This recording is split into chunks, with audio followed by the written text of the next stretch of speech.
અમદાવાદને crime સિટીનો award મળે તો નવાઈ નહીં, કારણ કે અમદાવાદમાં હવે જાહેરમાં ફાયરિંગના બનાવો વધી રહ્યા છે. શહેરના કમિશનર શિવાનંદ ઝા સ્થાનિક પોલીસને સલાહ આપે છે કે વાહન ચેકિંગ કરો અને પેટ્રોલિંગ કરો અને મીડિયાથી દૂર રહો. પરંતુ અહીં મહત્વનો સવાલ એ છે કે શું અમદાવાદના 39 પોલીસ સ્ટેશન દ્વારા પેટ્રોલિંગ અને વાહન ચેકિંગ કરવામાં આવે છે?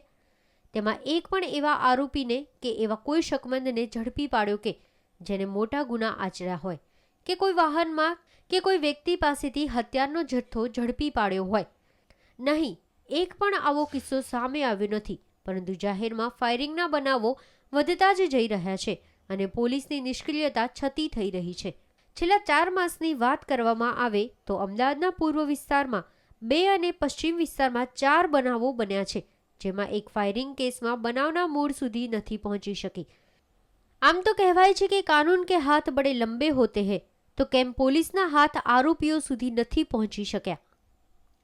આશરે 1 અઠવાડિયા પહેલા જ એસજી હાઈવે પર આવેલા ઔડા ગાર્ડન પાસે યુવક અને યુવતી બેઠા હતા, ત્યારે 2 અજાણ્યા બાઇક સવાર આવ્યા હતા અને યુવક પર એક રાઉન્ડ ફાયરિંગ કરી ફરાર થઈ ગયા હતા, જેમાં પોલીસ આરોપી સુધી તો નથી જ પહોંચી, પરંતુ તપાસ કરવા માટે કોઈ ચોક્કસ દિશા પણ મળી નથી. ત્યારે ગઈકાલે રાત્રે જજીસ બંગલો પાછળ આવેલા લાડ સોસાયટીમાં પ્રકાશભાઈ સોની પોતાના ગ્રાહકના ઘરે સોનાના દાગીના આપવા ગયા હતા. તે દરમિયાન 2 અજાણ્યા બાઇક સવાર ફાયરિંગ કરી લૂંટ ચલાવી ફરાર થઈ ગયા હતા. આશરે 20 દિવસ પહેલા સોલા બ્રિજ પાસે એક જ્વેલર માલિક રાત્રે 10 વાગે પોતાના ઘર તરફ જઈ રહ્યા હતા. તે દરમિયાન અજાણ્યા બાઇક સવાર આવી તેના પર લૂંટના ઈરાદે ફાયરિંગ કરી ફરાર થઈ ગયા હતા, પરંતુ તેના વાહનના કાચમાં ગોળી વાગી હતી અને સદનસીબે ભોગ બનનારનો આબાદ બચાવ થયો હતો. તે કેસમાં પણ પોલીસ આરોપીઓ સુધી પહોંચી શકી નથી.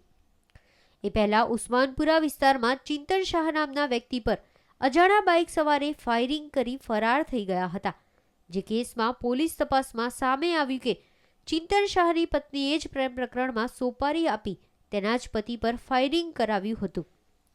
ચિંતન શાહ ફાયરિંગ કેસમાં પણ પોલીસ ફાયરિંગ કરનાર યુવક સુધી પહોંચી શકી નથી. એના થોડા સમય પહેલા ઓઢવ રિંગ રોડ પર પતિ પત્ની પર ફાયરિંગનો બનાવ બન્યો હતો, જેમાં પણ પોલીસ આરોપીને પકડવામાં નાકામ રહી છે. એના થોડા સમય પહેલા ગીતા મંદિર પાસે આવેલા મજૂરગામ 4 રસ્તા પાસે અજાણ્યા બાઇક સવાર એક દુકાનમાં ધોળે દહાડે ફાયરિંગ કરી ફરાર થઈ ગયા હતા, જેમાં પણ દુકાનદારનો બચાવ થયો હતો અને આરોપીઓ ફરાર થઈ ગયા હતા અને પોલીસ હજી તપાસ જ કરી રહી છે.